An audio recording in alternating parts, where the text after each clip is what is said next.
नमस्कार, स्वागत है आपका वर्ल्ड इस वीक के इस एपिसोड में। और आज हमारे साथ है पुनः वॉशिंगटन डीसी से मंजी हमारे साथ हैं। और आज हमारे वार्ता का विषय बड़ा दिलचस्प होने वाला है। जैसा कि दर्शकों आप सब जानते हैं कि अंतर्राष्ट्रीय राजनीति में रूस यूक्रेन युद्ध के निपटाने संबंधी बातों के ऊपर जोर शोर से चर्चा चल रही है। भारत के जनमानस में यह कार्टून बेहद चर्चित है कि दुनिया में कई केजरीवाल हैं, या केजरीवाल को जेलेंस्की का नाम या फिर जेलेंस्की जी को केजरीवाल का नाम दिया जा रहा है।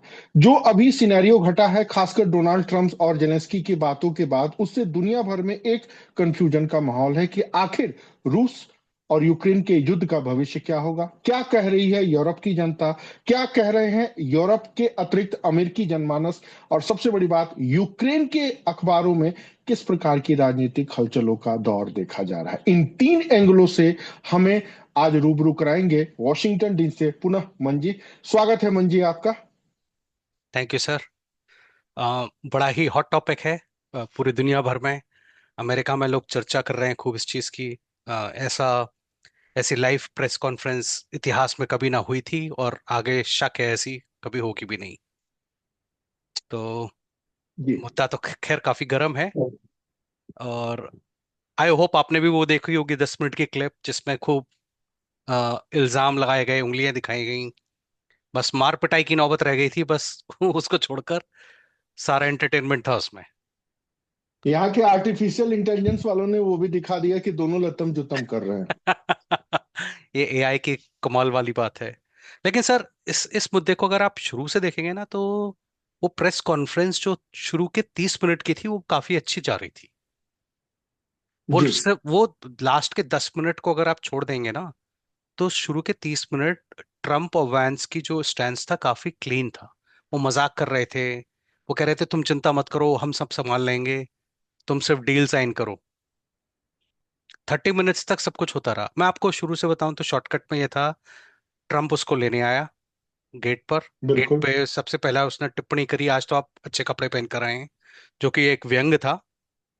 हम्म। ध्यान देने वाली बात है कि दुनिया का सबसे शक्तिशाली ऑफिस व्हाइट हाउस का ओवल ऑफिस है। इससे ज्यादा शक्तिशाली प्रेस कॉन्फ्रेंस रूम कोई नहीं है दुनिया में। ये बात आप भी मानेंगे। अमेरिका के जी। व्हाइट हाउस का ओवल ऑफिस, यहाँ दुनिया भर के सबसे इंपॉर्टेंट प्रेस कॉन्फ्रेंस होते हैं, सारे इंपॉर्टेंट फैसले यहाँ लिए जाते हैं। तो उम्मीद क्या की जाती है कि आप इस ऑफिस में आते हैं तो आप प्रॉपरली ड्रेस होकर आएंगे, अच्छे कपड़े पहन कर आएंगे। और स्पेशली जब आप अग्रीमेंट साइन करने के लिए आ रहे हो, तो सूट पहनना तो एक बेसिक कर्टेसी है।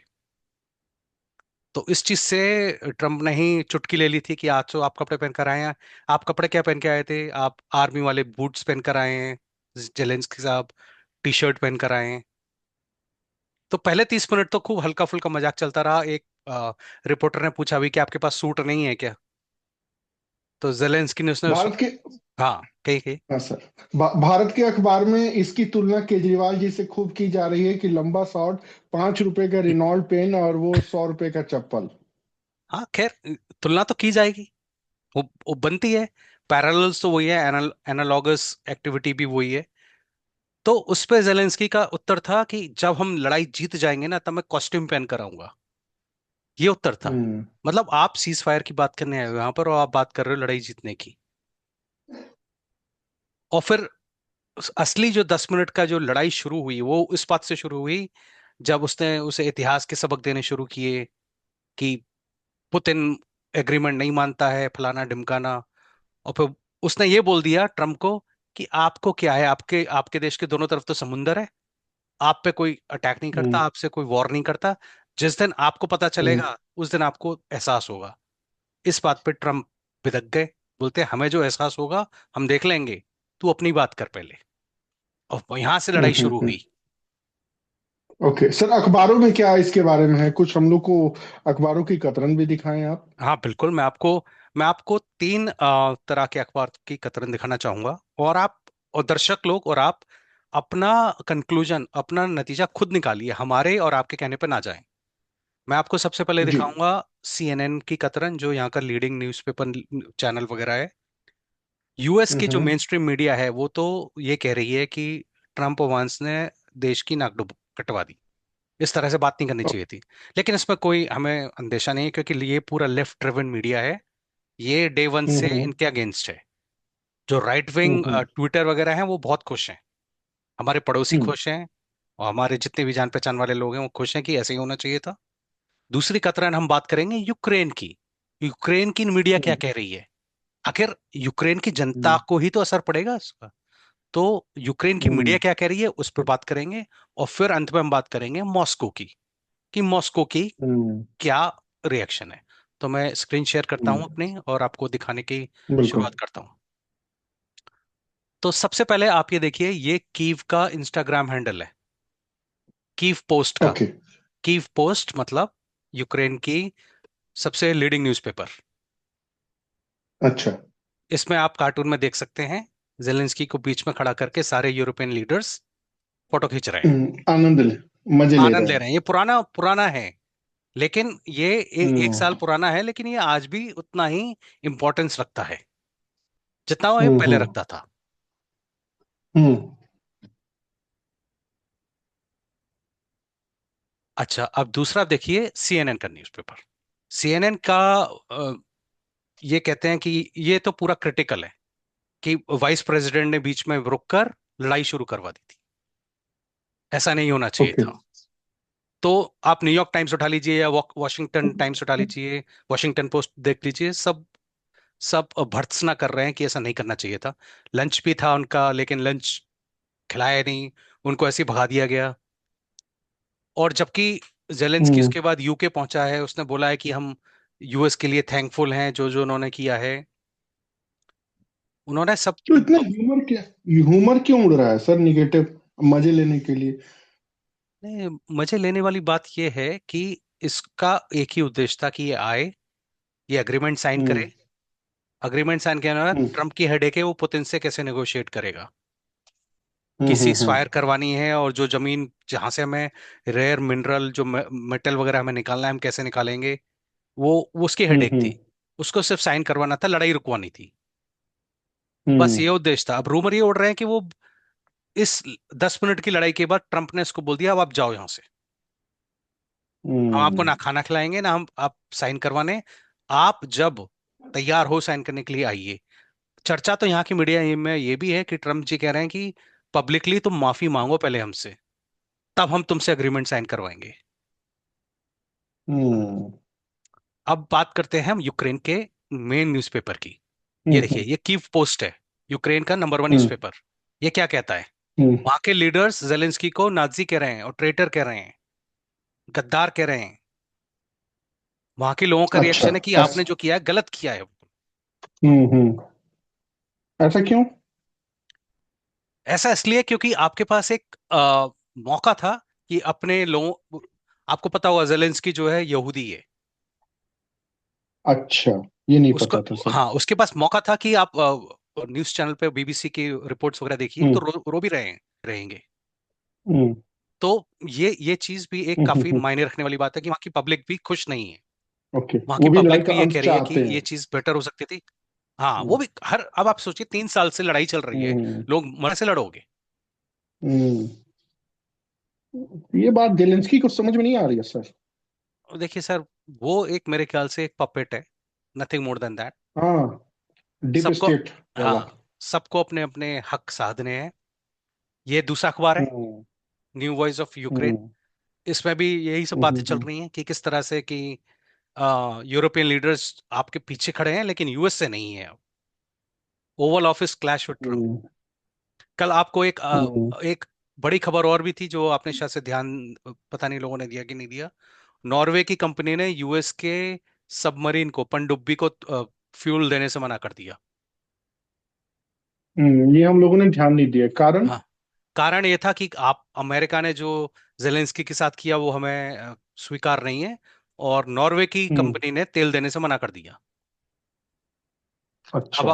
अब आप इसमें कल परसों में आप देखिएगा कि अमेरिका का क्या रिएक्शन होता है नॉर्वे के प्रति।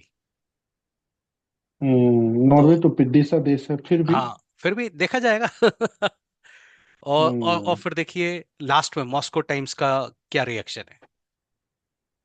हम्म। ये क्या कह रहे हैं सर? ये प्रोटेस्ट इन बर्लिन, रशियन के जो ऑपोजिशन है वो कह रहे हैं कि लड़ाई रोकिए, जो विपक्ष है। रशिया का। अब ये विपक्ष जो है ये प्रोटेस्ट रशिया में तो कर नहीं सकता, क्योंकि उठा के पुतिन सबको जेल में डाल हम्म। देगा। तो ये जर्मनी में प्रोटेस्ट कर रहे हैं। हम्म। और रशिया भी ये कह रहा ओके। है कि ये जेलेंस्की की जो ट्रिप थी वो कंप्लीट फेलियर है। मतलब रशिया भी चाहता है कि ये लड़ाई रोके, हम्म। लेकिन सामने वाला पार्टी भी तो तैयार हो रोकने के लिए। नहीं तो फिर वो बेइज्जती हो जाएगी या फिर वो झुकेगा नहीं। करेक्ट। हम्म।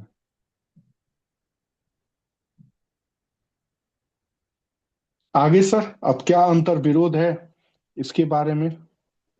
अंतर विरोध ये है कि ट्रम्प और मस्क का कहना है कि हम पूरा हम्म। ऑडिट करवाएंगे, जितने डॉलर्स हमने दिए हैं हम हम्म। उसका पूरा ऑडिट करवाएंगे। आप हमें बताइए कि आपने ये पैसे कहाँ कहाँ कैसे कैसे खर्च किए। हम्म। आपने ओके। उस 10 मिनट के लड़ाई में ट्रम्प ने एक इम्पोर्टेंट स्टेटमेंट और बोला था जो मीडिया ने कवर नहीं किया। उसने कहा था कि जो पिछली अमेरिकन सरकारें थीं, जैसे बराक ओबामा, हम्म। उसने तुम्हें शीट्स दिए और मैंने तुम्हें हम्म। जैवलिन दी। जब ट्रम्प हम्म। का पहला सत्ता काल था 2019 में, तब इसने हम्म। यूक्रेन को मिसाइल्स दी थी। मिसाइल्स को कॉमन टर्म में जैवलिन कहते हैं, भाला। भाला जो ओके। कहते हैं उसे मिसाइल्स का एक निकनेम है। शीट्स का मतलब होता है हम्म। कि बाकी सरकारों ने आपको कंबल दिए, जैकेट्स दी, ठंड से बचने के लिए, मिलिट्री एड जो होती है, फौजियों के जूते दिए, उसे कहते हैं शीट्स। तो कहता है बाकी सरकारों ने हम्म। तो तुम्हें उल्लू बनाया था, तुम्हें लड़ने के लिए तो हथियार तो मैंने दिए थे। बाकी लोग तो तुम्हें कंबल और हम्म। जूते वगैरह दे दे रहे थे, और तुम मेरे खिलाफ मुझसे मुंहजोरी कर रहे हो। और ये भी एक हम्म। हकीकत बात है। ये भी एक हकीकत बात है। मिसाइल्स वगैरह ट्रंप ने ही देने की शुरुआत की थी, जो बाइडेन सरकार ने कंटिन्यू की थी। इसमें मुझे हम्म। ये लगता है कि डोनाल्ड ट्रंप अभी एक ऐसे मोड़ पर खड़े हैं कि उनके मुंह में जो आएगा वो बोल देंगे, क्योंकि उनको अगली टर्म का कोई जीतने का लालच ही नहीं है। उनकी ये दूसरी टर्म में तीसरी हम्म। बार वो प्रेसिडेंट बन नहीं सकते। He has nothing to lose. हम्म। तो जब आदमी को हम्म। मालूम है कि अगली टर्म में मुझे आना नहीं है, नोबेल प्राइज प्राइज मुझे चाहिए नहीं, मुझे तो जो करना है मैं करके जाऊंगा। तो जो बचा है वो करके जाए, इतिहास में दर्ज हो जाए। हाँ, इतिहास में दर्ज हो। और जिस हिसाब से यहाँ पर सफाई चल रही है ब्यूरोक्रेसी की, 1 लाख लोग, हम्म। 1 लाख लोग अमेरिकन सरकारी कर्मचारी नौकरी से निकाले जा चुके हैं अभी तक। 1 लाख लोग अब ये निकाल। तो सुन के बड़ा अजीब लगा कि वो ब्यूरोक्रेसी विहीन कर देगा। ये मतलब एक अद्भुत है क्रांति जिसको कहा जाए। इनकम टैक्स जीरो कर देंगे, ब्यूरोक्रेसी हटा देंगे। तो भाई कैसे देश चलेगा? भारत में तो इसकी कल्पना भी नहीं की जा सकती कि अगर ब्यूरोक्रेसी हट जाए ऑल इंडिया सर्विसेज तो सुरक्षित कैसे रहेगा देश। सर, आप भी जानते हैं कि फिर भी। ब्यूरोक्रेसी में कितना करप्शन है, कितनी नाकारापना है, इंडिया में भी और अमेरिका में भी। आपको भी पता है, मुझे भी पता है। हम्म। तो अगर कोई करना चाहे ना तो उसकी सफाई की जा सकती है। और ऐसा तो है नहीं कि यहाँ जो जी। क्रिटिकल काम करने वाले लोग हैं उनको निकाला जा रहा है। जो एसेंशियल वर्कर्स हैं वो अभी भी काम कर रहे हैं, उनको कोई निकालने वाला नहीं है। वॉशिंगटन डीसी में जो घरों के हम्म। प्राइजेस हैं, 30% घरों के प्राइजेस घट गए इसी चक्कर में, क्योंकि वहां पर ब्यूरोक्रेट्स इतने निकाले जा चुके हैं अभी तक। हम्म। खैर, वापस से यूक्रेन पर। अब मुझे तो ऐसा लगता है कि ये वापस आएगा डील साइन करने, ओके। क्योंकि कारण सर, अब बड़ा क्या क्या हो सकता है? हाँ, क्या क्या हो सकता है अंतर्राष्ट्रीय राजनीति में? यहाँ तो खबरें चल रही हैं कि इन इन इलाकों के ऊपर अमेरिका या रशिया कब्जा कर लेंगे। क्या सर इसकी कोई संभावना है कि यूक्रेन के कुछ भूभाग रशिया कब्जा कर ले, या इसको भी गाजा की तरह एक सिंडिकेट एरिया बना दिया जाएगा, अमेरिका अपने अंडर में ले लेगा? क्या संभावना हो सकती है? मतलब युद्ध का अंत किन संधि और समझौतों पर होगा? वर्सोय की संधि हम लोगों ने इतिहास में पढ़ी थी, 80 वर्ष की संधि। तो इसमें जो संधि होगी उसकी संभावनाएं क्या क्या हो रही हैं, इसके ऊपर अमेरिकी जनमानस या अमेरिकी अखबारों में क्या क्या निकल रहा है सर, और यूरोप के अखबारों में? सर देखिए, इस आउटकम अभी आपको ये आइडिया है कि इस 3 साल से चल रही लड़ाई में यूक्रेन की काफी भूमि पर रशिया कब्जा कर चुका है। हम्म। इनफैक्ट जो अमेरिका को जो रेयर मिनरल्स चाहिए, 70% जहां से माइनिंग होनी है वो रशिया के कंट्रोल में आ चुकी है। तो अगर ओके। ये डील साइन करता ना तो ट्रम्प की हेडेक थी कि अगर उसे वो माइन करना है तो हम्म। रशिया से कैसे वो जमीन वापस ले। यूक्रेन की हेडेक हम्म। नहीं थी। लेकिन हम्म। Coming back to your question, आपके सवाल का उत्तर, ये पॉसिबल आउटकम से पहला आउटकम कि अमेरिका इसको सपोर्ट करता रहे, पैसे देता रहे, हथियार देता रहे जैसे देता आया है, और ये हम्म। लड़ाई चलती रहेगी। ऐसा होना अब नामुमकिन दिख रहा है, क्योंकि ओवल में इतना हम्म। हंगामा मच चुका है। तो ये पॉसिबिलिटी तो रूल्ड ओके। आउट है। दूसरी हम्म। पॉसिबिलिटी दूसरी पॉसिबिलिटी ये है कि ये वापस आए, माफी मांगे, हम्म। अग्रीमेंट पे साइन करे, सीज फायर हो, और हम्म। ट्रम्प और पुतिन के बीच में बातचीत हो। तो ये बेस्ट केस हम्म। सिनेरियो लगता है मुझे। और तीसरा सिनेरियो हम्म। ये है कि ट्रम्प अपनी सारी मदद रोक ले, ना पैसा, ना डॉलर दे, ना हथियार दे, और बाकी यूरोपियन देश उसकी सहायता करते रहें। जैसे कि कल इंग्लैंड ने एक करार साइन किया है कि हम 2031 तक आपको इतने इतने बिलियन यूरोस देते रहेंगे, आप लड़ाई लड़ते रहिए। हम्म। लेकिन उसमें अहम बात यह है कि चाहे फ्रांस हो, चाहे यूके हो, चाहे नॉर्वे हो, ये देश आपकी पैसे से मदद कर सकते हैं। हथियार आपके पास वो मॉडर्न हम्म। वॉरफेयर कहाँ से देंगे? वॉरफेयर हम्म। का मास्टर यूएस से है। हम्म। तो आपको तीर, तलवार, भाले तो अमेरिका दे रहा था। अगर वो नहीं देगा तो आप पत्थरों से लड़ाई लड़ेंगे क्या?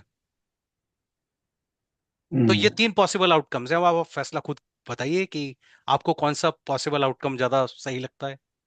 मुझे सर तो लगता मुझे है। लग रहा है कि बिल्कुल जो रिसोर्स खनिज संसाधन वाले इलाके हैं जो रशिया ने कब्जाया है, वो अमेरिका को दे देगा, अमेरिका ले लेगा, इसकी संभावना थोड़ी अलग है। मुझे भी लग रहा है कि फर्स्ट वर्ल्ड वॉर के बाद से जो परिस्थिति यूरोप और मिडिल ईस्ट में हुई थी, कुछ कुछ इलाकों को फ्रांस के संरक्षण में रख देना, कुछ यहाँ कुछ वहाँ कुछ वहाँ, सेम वही सिस्टम उभर करके बिल्कुल। आएगा। 1-2 साल इंतजार किया जाएगा, विवाद बढ़ाया जाएगा, और वहां भी लोकतंत्र के नाम पर, डेमोक्रेसी के नाम पर, या एडमिनिस्ट्रेशन के नाम पर ये लोग अपने हाथ में ले लेंगे। मुझे इस चीज का यही लग रहा है बिल्कुल। कि बिल्कुल। अब वो गया जमाना कि यूक्रेन के 2 डिस्ट्रिक्ट या 2 इलाके को लेकर के रसिया कब्जा ले रहा है, ऐसा नहीं। अभी पहली प्राथमिकता लड़ाई को रुकवा के सीज फायर करवाना है। कस्में तो खाए ही जाते हैं तोड़ने के लिए। अरबी बिल्कुल। एक कहावत है, हाँ। एक अरबी कहावत है ना कि गद्दारी और वफादारी कुछ नहीं होता, कस्में खाई ही जाती है तोड़ने के लिए, ताकि हम लोग उस समय का, उस टाइम ड्यूरेशन का फिर से तैयारी कर सके लड़ने के लिए। तो यहाँ भी वही संभावना देखी जा रही है कि अमेरिकी मददता से सीज फायर होगा, युद्ध रुक जाएगा, और जो अमेरिका और रूस को चाहिए उसके ऊपर पर्दे के पीछे एग्रीमेंट बनेगा। जैसे कि अभी टर्की को काट के 50 राज्य बने ना, जिसमें से आज सऊदी अरबिया हम्म। जॉर्डन है, ठीक उसी तरह यहाँ भी होगा। और कोई इलाका विद्रोह हो जाएगा, हो सकता है कि उसको लोकतंत्र के नाम पर नए राज्य की मान्यता दी जाए, और जिस तरह क्रीमिया को रूस ने लपेट लिया उस तरह आगे भी लपेट ले। तो अभी 50-50 चांस है इस तरह की इतिहास की पुनरावृत्ति होने की। आपका क्या कहना है सर? नहीं, बिल्कुल बिल्कुल आपकी बात सही है। और आप पिछले 3 साल के युद्ध में एक इंपॉर्टेंट फैक्टर हमने जो मिस किया, जो बात नहीं की, वो ये था कि पिछली अमेरिकन गवर्नमेंट ने जेलेंस्की की भरपूर मदद की थी। Biden sir Biden. बाइडेन ने खूब मदद की थी। उसके पीछे बाइडेन सरकार के खुद के पर्सनल स्वार्थ थे। मसलन ट्रंप ने अपने फर्स्ट टर्म में जेलेंस्की से कहा था कि आप हंटर बाइडेन की फाइल खोलिए, उसकी तफ्तीश कीजिए कि उसने क्या करप्शन किए हैं। तो इसने मना कर दिया हम्म। था कि मैं कुछ नहीं करूंगा ऐसा। उसके बाद बाइडेन सरकार आ गई। बाइडेन सरकार आ गई तो उन्होंने वैसे भी हंटर बाइडेन की कोई करप्शन के बारे में बात नहीं की। और जब पिछले वर्ष चुनाव चल रहा था, तब ये महाशय, जेलेंस्की महाशय, यहाँ पर आकर कमला हैरिस के लिए चुनाव प्रचार कर रहे थे। अच्छा। तो ये भी एक इंपॉर्टेंट फैक्टर है जो उन्होंने बोला भी इस 10 मिनट की लड़ाई में, कि भाई साहब, आप तो पिछले पिछले साल चुनाव प्रचार कर रहे थे हमारे खिलाफ, और अब आप आ गए हमसे हम्म। डॉलर की मदद मांगने। आपने हमें एक बार भी धन्यवाद नहीं हम्म। बोला कि हम आपको $350 बिलियन दे चुके हैं अभी तक। सर, अमाउंट बहुत बड़ा होता है, हम्म। $350 बिलियन। इसका 10% भी बाकी यूरोपियन देशों ने नहीं दिया है। तब ये सर, ये पहली बार ऐसा लग रहा है कि मुझे लग रहा है कि सारे यूरोपियन कंट्री अमेरिका के विरुद्ध होके एक साथ यूनाइट, कहीं ये टैरिफ वार का तो असर नहीं है सर? सर, टैरिफ वॉर का भी असर कह लीजिए। और लेकिन आप इस चीज को डिनाई नहीं कर सकते, चाहे ये कितना भी कर लें, अमेरिका के खिलाफ तो खड़े हम्म। होने की हिम्मत नहीं है इनमें। हम्म। अब आप ये सोचिए, मैं इंग्लैंड के प्राइम मिनिस्टर आए थे पिछले हफ्ते। उससे पहले मैक्रोन भी आए थे, हम्म, फ्रेंच के प्रेसिडेंट। हम्म, ट्रंप ने किसी को नहीं बख्शा। हम्म, ट्रंप ने सबकी हम्म, क्लास ली है। ट्रंप ने जो ब्रिटिश प्राइम मिनिस्टर था, उसने बोला कि हम यूक्रेन की मदद करेंगे लड़ाई जीतने में। तो ट्रंप ने सीधे सीधे बोला, क्या आप हमारे बगैर जीत जाओगे? सबके हम्म, सामने, इतना ब्लंट कोई नहीं बोलता। मैक्रोन को भी उसने भी नहीं बख्शा, मैक्रोन को तो साइड अपनी छोटी वाली चेयर पे बिठाया उसने। हम्म, तो अभी मोड ये है ट्रंप का, लोग यहाँ मजाक करते हैं कि ट्रंप इस पिछले एक महीने में दुनिया भर के सारे लीडर्स को बुला के बेइज्जत कर रहा है व्हाइट हाउस में। हम्म, जो कि एक हम्म, पैटर्न है, वो मजे ले रहा है सबसे। इस मामले में मैं एक अपनी एक टिप्पणी देना चाहूंगा कि मैंने 2008 से यहाँ पर अमेरिकन प्रेसिडेंट्स की अच्छी अच्छी स्पीचेस सुनी है। 2008 में मैंने ओबामा की स्पीच सुनी थी, यस वी कैन। जब हम्म, रिसेशन चल रहा था तब उसने कितनी शानदार स्पीच दी थी। तो अमेरिकन राष्ट्रपतियों की ये परंपरा रही है शालीनता भरी स्पीचेस देने की। वो परंपरा अब वो आके पर टूट चुकी है। हम्म, अब तो सीधे गाली गलौज ये तू मैं होती है यहाँ पर। अब ये परंपरा सर पहले टर्म में भी ट्रम्प के टाइम पे नहीं थी। नहीं थी, लेकिन इतनी बुरी हालत नहीं थी। हाँ, ये आप कह सकते हैं। इतनी बुरी हालत नहीं थी कि उंगली दिखाकर तू तड़ाक करके बात की जाए। थोड़ी तमीज बची हुई थी उस टाइम। हम्म, वो मर्यादा अब टूट चुकी है इधर। हम्म, हम्म, और कदाचित यही चीज मुझे इस थोड़ी अखरती है। ये चीज तो सर व्हाइट हाउस वाले सेंसर भी कर सकते थे, लेकिन उन्होंने इसको आउट क्यों किया, ये हाँ, नहीं समझ में आ रहा है। ये भी एक बहुत कॉमनली पूछे जाने वाला सवाल है कि देखिए, आपको ये समझना होगा कि यूएस की जो ट्रेडिशन है, कोई भी फॉरेन हेड जब आता है ना, तो उसको लाइव हम्म, टेलीकास्ट करते हैं। जो ये बातचीत हम्म, होती है खुले खुल्लम में होती है। जो पिछले हफ्ते अमेरिका के पहली कैबिनेट मीटिंग हुई थी, उसका भी लाइव टेलीकास्ट किया था उन्होंने। आप सोचिए, हम्म, कैबिनेट मीटिंग हो रही है, उसमें सारे मंत्री संतरी सब बैठे हुए हैं, और बगैर कोई स्पीच पढ़े हुए नॉर्मल बातचीत जैसे होती है वैसी बातचीत लाइव टेलीकास्ट हुई। हम सबने देखी वो।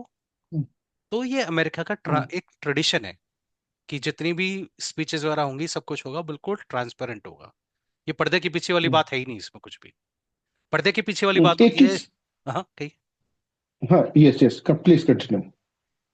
पर्दे के पीछे वाली बात आती है जब आप अग्रीमेंट साइन करते हैं, इफ्स एंड बट्स होते हैं, वो उसमें ब्यूरोक्रेट्स इन्वॉल्व हो जाते हैं। वो पर्दे के पीछे वाली बात होती है। जो दो head of hmm, the states बात करते हैं, दो राष्ट्रपति बात करते हैं, वो सब कुछ ओपनली बात होगी। ये यहाँ का ट्रेडिशन है।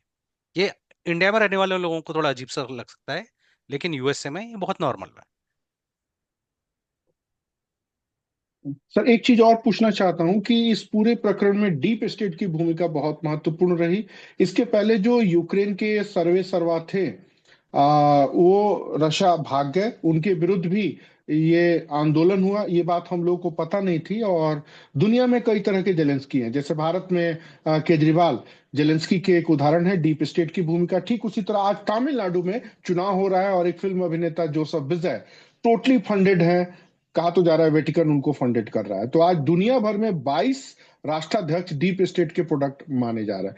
तो मुझे सर ये पूछना है कि इस पूरे प्रकरण में भारत को क्या सबक लेना चाहिए, चाहे वो विदेश नीति के मोर्चे पर हो, या क्या सिर्फ मुंह ताकना चाहिए, या वेट एंड वॉच की पॉलिसी होनी चाहिए, या भविष्य में इस तरह की परिस्थिति बनती है चीन के साथ तो कहीं हमारी भी जेलेंस्की वाली हालात ना हो जाए, क्योंकि भारत के पास तो जनमत ही विपक्ष की भूमिका निभाने लगता है। इस मुद्दे पर थोड़ा सा प्रभाव डालिए कि दुनिया के सभी देश इस प्रकरण से कैसे प्रभावित हो रहे हैं और हम कैसे हो सकते हैं।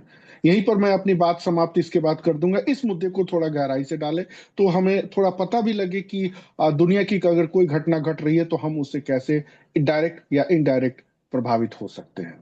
देखिए सर, ये जो डीप स्टेट वाली बात है, ये इसका सबसे अहम कड़ी है, जो बेसिक स्टेप है वो है फंडिंग, पैसा।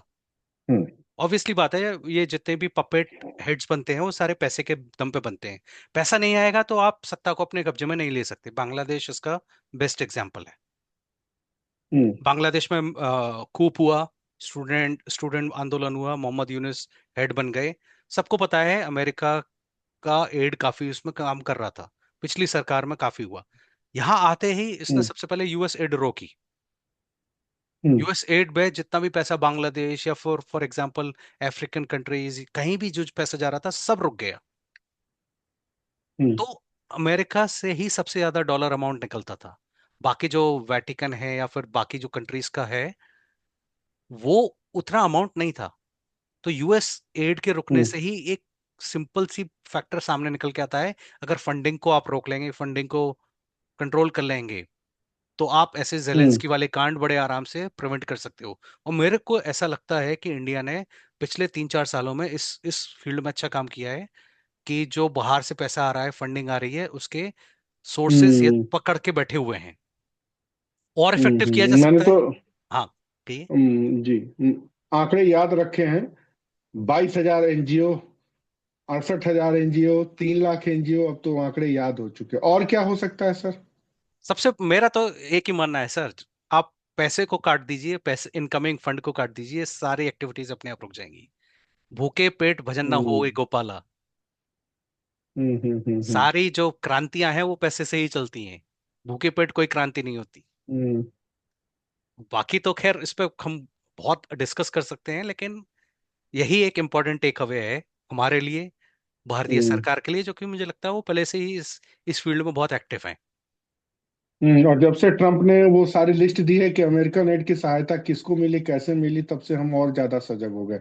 कुल मिला के भारत में भी डीप स्टेट के पांव उतने मजबूती से नहीं जमने चाहिए, ये सबसे बड़ी सबक है। और दूसरा, इस तरह के युद्ध जैसी परिस्थितियां पनपती हैं तो इसका निष्कर्ष या इसका अंत भी इसी तरह होता है, और इसका कोई निष्कर्ष नहीं निकलता। आफ्टर ऑल इसका फायदा दुनिया की महत्वपूर्ण शक्तियां ही उठा लेती हैं। ये दो सबक मुझे सर अभी अंतर्राष्ट्रीय राजनीति से भारत के ऊपर पड़ता हुआ दिखाई दे रहा है। क्या आप इस पे कुछ और कहना चाहेंगे सर? नहीं, मैं आपसे बिल्कुल सहमत हूँ। और मेरे लिए तो सबसे इम्पोर्टेंट जो वॉच आइटम है वो यही है कि अब मिस्टर जेलेंस्की करेंगे क्या। क्या वो वापस आके माफी हम्म। मांग के एग्रीमेंट साइन करेंगे? इसी में हम्म। भलाई लगती है और ऐसा ही लगता है, ऐसा ही होगा। इसके अलावा हम्म। अगर कुछ होता है तो वो यूक्रेन के लिए बड़ा ही डिजास्टर साबित होने की आशंका है। ये मेरी हम्म। अवधारणा है ऐसी। हम्म। धन्यवाद सर आपका कि आज आपने दुनिया के 3 अलग अलग कोनों से हमें रूबरू कराया। भारत में अभी जो मीडिया की स्थिति है उसमें कुछ भी क्लियरेंस या सही स्पष्टीकरण का अभाव दिख रहा है। तरह तरह की चीजें, यहाँ तो न्यूज चैनल लड़ाई करवा दें, उनका बस चले तो तीसरा विश्व युद्ध। तो सबसे अच्छा लगा कि अमेरिकी जनमानस के अलावा यूरोप में और खासकर यूक्रेन की राजधानी कीव में क्या परिदृश्य है, उससे आपने हमें रूबरू कराया और हमारा ज्ञान वर्धन किया। और कम से कम हम तो इस निष्कर्ष पर अब पहुंच रहे हैं कि इसका अंत क्या होगा।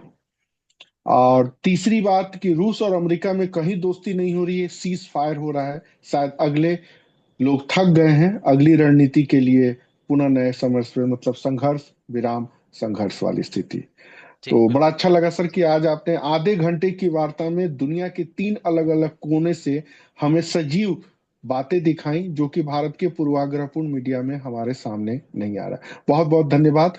तो दर्शकों, बिल्कुल। आज की वार्ता यहीं तक सीमित है। अगले हम फिर वार्ता में जो समकालीन मुद्दे हैं, प्रसंग हैं, उनके ऊपर चर्चा करेंगे। किसी कारणवश अमेरिका में भयंकर तूफान आया था, शटडाउन हो गया, जिसकी वजह से पिछले हफ्ते हमने अपनी रिकॉर्डिंग पूरी नहीं की। अगले हफ्ते हम फिर किसी नए मुद्दे के ऊपर चर्चा करेंगे। संभवतः तब तक डील साइन भी हो गई होगी और 3 साल तक विश्व जगत जो युद्ध के आग में झुलस रहा था, रूस यूक्रेन युद्ध का, संभवतः उसका हम उम्मीद करेंगे कि एक सम्मानपूर्ण समाधान भी निकल रहा है। तब तक के बिल्कुल। लिए नमस्कार। नमस्कार। Thank you.